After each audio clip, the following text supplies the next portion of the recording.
Okay, welcome. This is Mr. Swartz. I'm just going to be going over Mr. Grant's last quiz. So he's going to let you do a quiz retake on Friday in class. So if you didn't do well on this quiz, go back and look in your grade book. You'll see if you did good or bad. You'll probably remember. And he's going to let you retake it, okay? And he'll talk to you about how that works, how it replaces your grade and things like that, okay? So if you're nervous about your grade, make sure you watch this. You should be pausing the video. So don't just watch me do it. You should pause the video, try it again, see if you know what you're doing, and then check your answer, okay? So number one, it says in parallelogram JKLM, this little symbol means parallelogram. Okay, let me just erase that. So that means parallelogram. What is the value of measure of angle L? So it wants to know, what is this angle measure? Well, I don't know. I mean, it gives me x's and things like that, so I don't really know it right now. But I'm going to show you a basic parallelogram. If you have a parallelogram, here are the properties. Opposite sides are parallel. So those two are parallel and these sides are parallel. So if I knew this angle was like 80 degrees, then the angle over here is also 80 degrees. The angle up here would be 100 because the consecutive angles, or the angles right next to each other, in a parallelogram always add up to 180. So then this one would be 100, okay? So that the opposite corners, right, are equal. And if you do on the same side like this, that's going to equal 180. So this is the idea we're using here. So this side is parallel to this side. If I'm coming down, going down another and coming back, this is 180 degrees. The reason being is these are, if you had parallelograms cut by a transversal, if you had these two angles, this angle and this angle, these are same side, I'm going to abbreviate this, same side interior angles, and they always will add to equal 180 degrees. And that's the reason why. And you did that kind of earlier in the year. So once again, if they are opposite corners, they're equal. So angle M is equal to angle K. We know that. But if they are directly next to each other as you're going around, so M and L are not equal. Look, this angle is acute. It's less than 90 degrees. This angle is obtuse. It's bigger than 90 degrees. They don't even look the same, so they are definitely not equal. So what you're going to do is you're going to add these two together, and you're going to get 180. So angle M plus angle L equals 180 degrees. That's what I know. Let me fix the L. Okay? So we know angle M is this. So 8x plus 1. You know angle L right here is this part. So we're going to add that to 16x minus 13. And now we know all of this is going to be equal to 180. So that's the geometry part. After you're done with the geometry part, this is all algebra.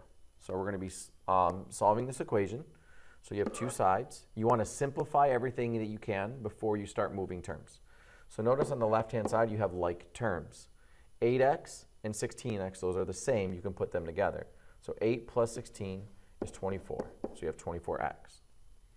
Also, this 1 and this negative 13 are also like terms. So you can add those together. A positive 1 plus a negative 13 is negative 12. So now my left-hand side is simplified as I can get. The goal is you need to get x alone. So what you want to do is you want to move any term that does not have x. So this is a term, this is a term, and this is a term. This is the only one that has x. So that means you don't even need this negative 12. You want to get rid of that first. Let's add 12 to both sides. Okay, so we're adding 12. Let me erase that because it kind of looks like division. So we're adding 12 to both sides. This was 180. Okay, and we're adding 12 right here. Here we go. So now on the left-hand side, I'll have 24x because these cancel. and that's going to give you 192. Now you're at this next step, and you need to get x alone. Right now, x is being multiplied by 24, so you need to do the opposite. You're going to divide by 24. Okay, so you'll get x equals, and 24 goes into 192, I believe, 8 times. Yeah, sounds about right. Okay, so that's what we have. We know x is equal to 8. But you have to make sure that answers the question. What did it want? What's the measure of angle L? Is 8 angle L? No. Angle L is right here. It's all of this. So you need to substitute in 8 into this equation. 16 times 8 minus 13. So 16 times 8. If you have a calculator, that's fine. I'm just going to show you, if you don't have a calculator, what you would do. So 6 times 8 is 48. So you're going to bring down the 8, carry the 4. 8 times 1 is 8 plus 4. So 8 plus 4 is 12. This is 128. Now we're going to take away 13. So 128, we're going to take away 13. 8 minus 3 is 5. 2 minus 1 is 1. So this angle, so angle L equals 115 degrees. And to me, that kind of makes sense because look, this angle is bigger than 90 degrees. A 90 degree angle is like that. So obtuse is anything bigger than 90. So this angle right here must be bigger than 90. And this looks obtuse. So I'm looking at my answer. I think that's right. Okay? So that's the answer for number 1 if you're going back over those. Make sure you show all your work. All right, moving on. Number 2, it says JKLM is a parallelogram again. Find angle L and angle K. Oh, this looks like a lot more work. So you want angle L, you want this one, and you want angle K. So those are the angles you want. Now I'm looking around, and I'm seeing x's and I'm seeing y's. If I try to make this one plus this one and make it equal to 180, I have 2 different variables. I have y's and I have x's. You're never going to be able to solve that. So you want to look around the problem to see if you find either 2 different angles that have x or 2 different angles that have y. And I notice right now, angle J and angle L both are using y's. So let's make an equation for that. If I can make an equation for that, then I can solve for J or L. And then I'll worry about K after. Okay? So how does angle J relate to angle L? Remember what we talked about before. You have 2 options in a parallelogram.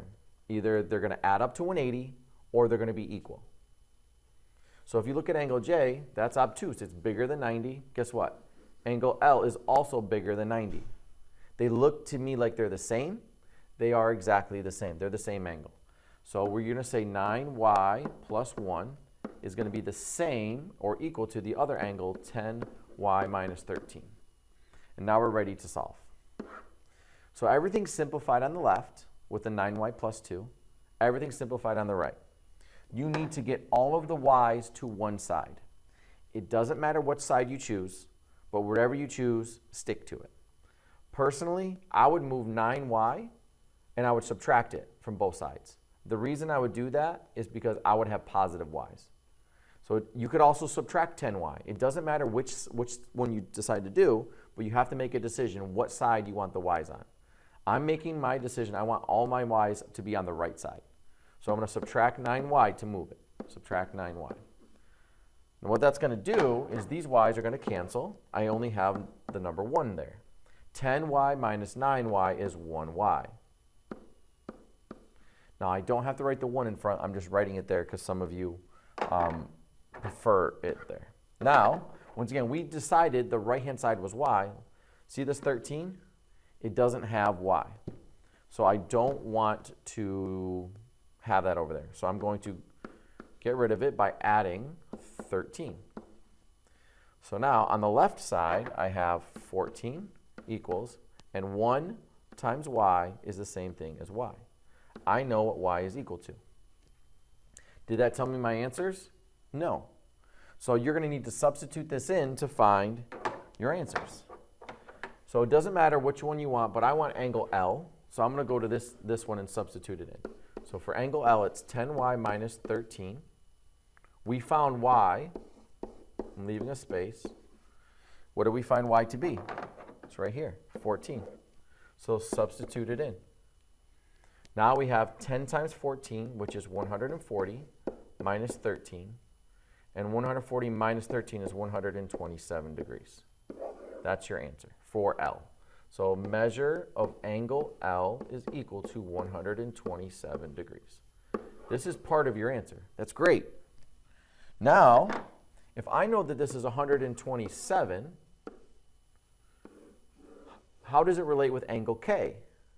Well, L and K add up to 180 degrees. So if they add up to 180 degrees, I know 127 plus the other angle, measure of angle K, equals 180. Because you're adding this angle plus this angle, they're next to each other, they will add up to 180. Because that's the only two choices you have. Either they're going to be equal or they're going to add up to 180. Now to get this part alone, I want to get measure of angle K alone. What I'm going to do is I'm going to get rid of the 127 by subtracting it. So now the measure of angle K is equal to, and you subtract these, and I believe that is 53 degrees. So there's your two answers. So you have angle L and angle K, and look, if you add them up, 127 plus 53, that's 180. That's a good sign because this angle and this angle will add up to 180. Okay, so that was number 2. Going on. Oops, going back. Going forward. We want to show that the diagonals of GE and FD are congruent. So what you need to know about the congruent means that they're going to be basically the same. I want to know that they're the same length. So I want to go from GE, so I'll do that in the color, GE. So G to E. And I want to know that F to D, they're the same length. So you're trying to say the same length. You can do this by using what's called the distance formula.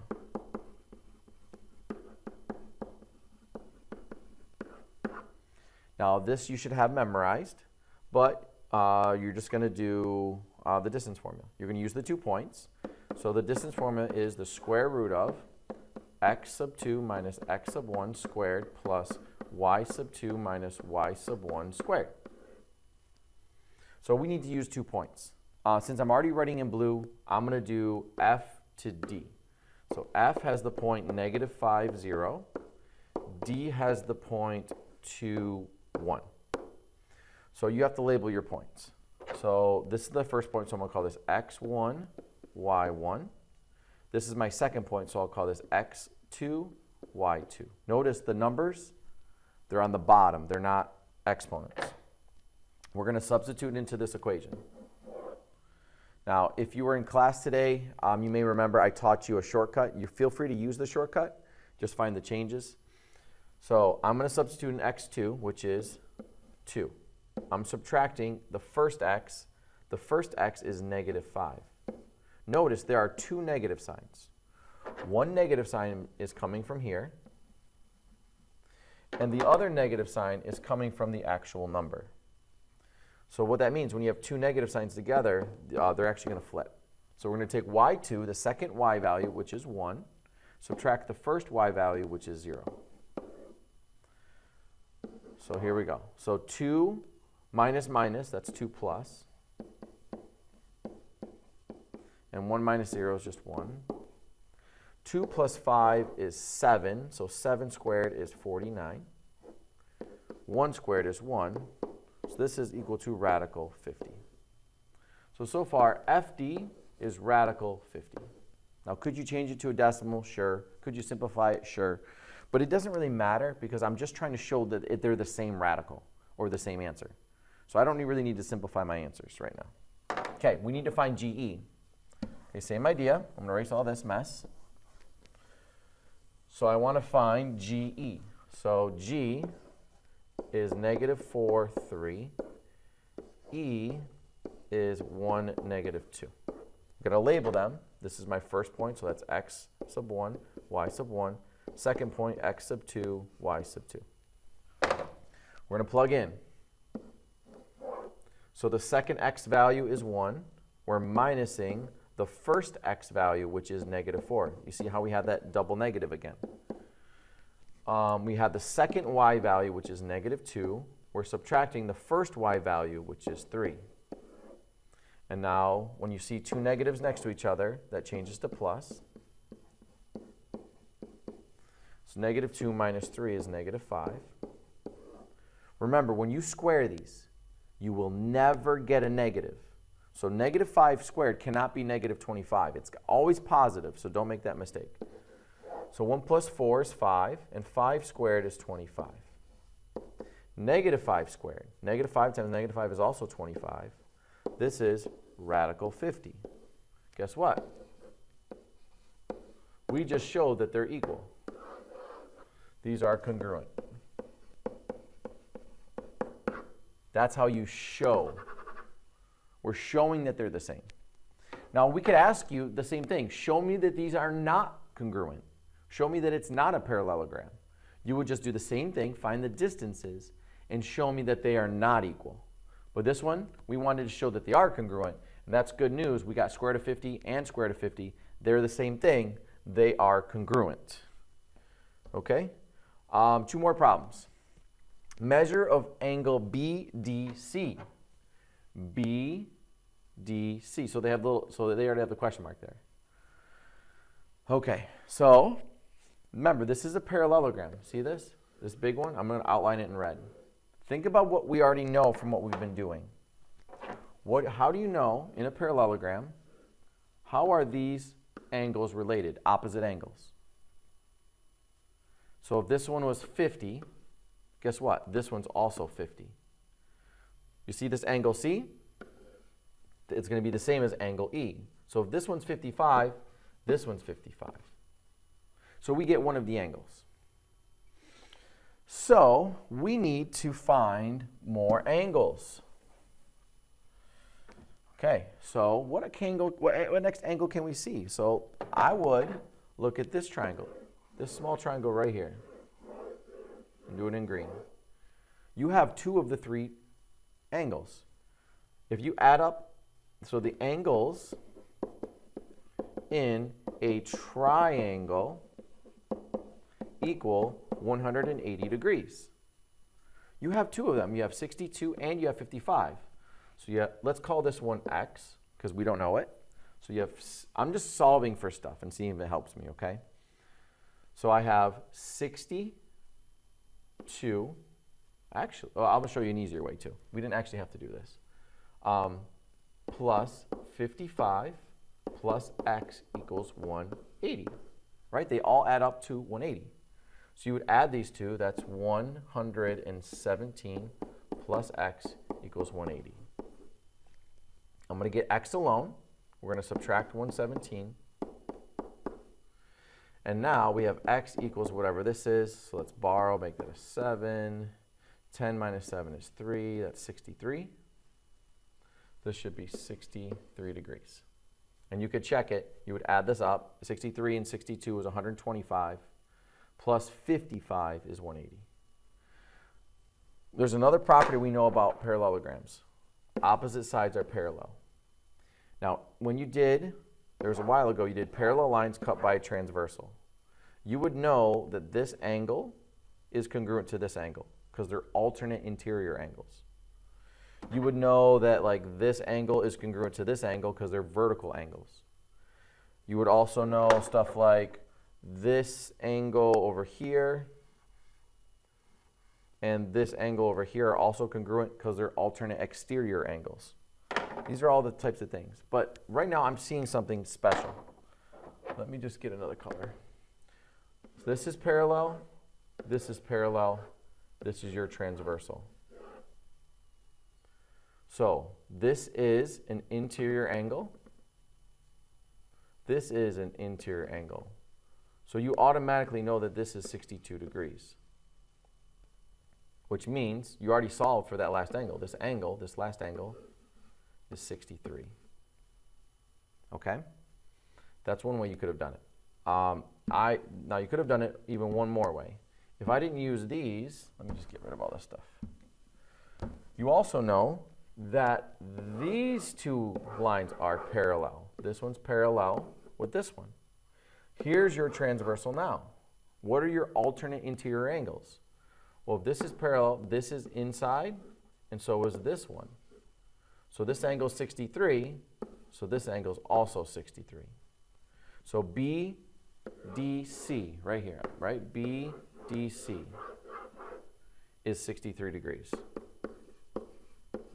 That's what you would do. And you could just keep solving for angles. You'll eventually get it.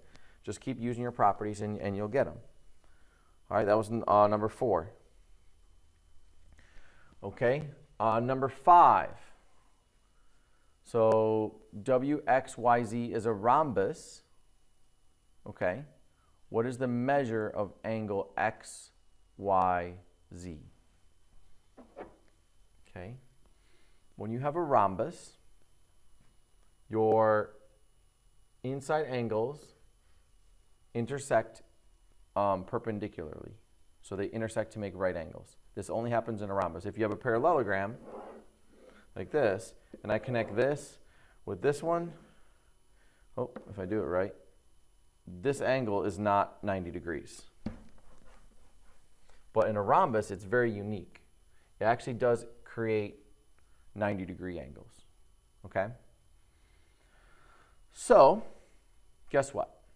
We know this 7x plus 6, because it's this inside angle, it's the angle right here. I'm drawing over it right now. You know that angle is equal to 90. You want x, y, z. So what does it want? I'm going to draw that out. X, y, z.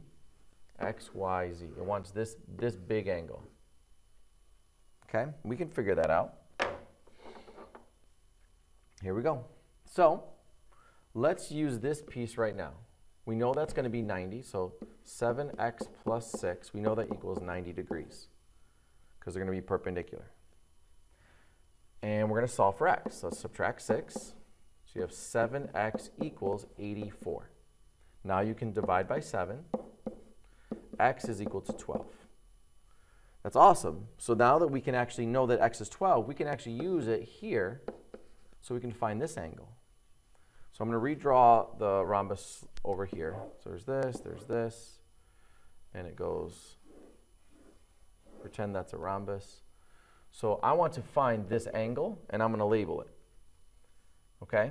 All right, so we have 2 times 12 plus 16. So that's 24 plus 16. That's 34. That's 40 degrees. This angle right here is 40 degrees. You know this angle is 90. So you can find this last angle. This last angle is 50 degrees because they all have to add up to 180. Remember? So you have 90 plus 40. That's 130. You know they have to add something else to give you 180. So that last angle is 50. What's cool is that all of these triangles are the same when you do a rhombus. So this right angle's here. There's another right angle here. There's another right angle here. So if this is 50, then this is 50. If this is 40, then this is 40. That's 40, that's 40. If this is 40, that's 50. This is 50, and that's 40. You get all of those. You have 4 congruent little triangles. It wants to know how big is this angle, right? If you know this one's 50, you know this one's 50, how big is the angle?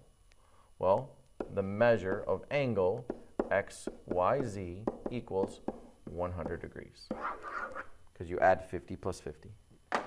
Okay, so please pause it. If you got to go back, rewatch it. These are all things that are going to be on your quiz. We're going to be changing the questions around, giving you different numbers and stuff. They're not the same problems, but if you can understand how to do this, you should be fine for your quiz retake, okay?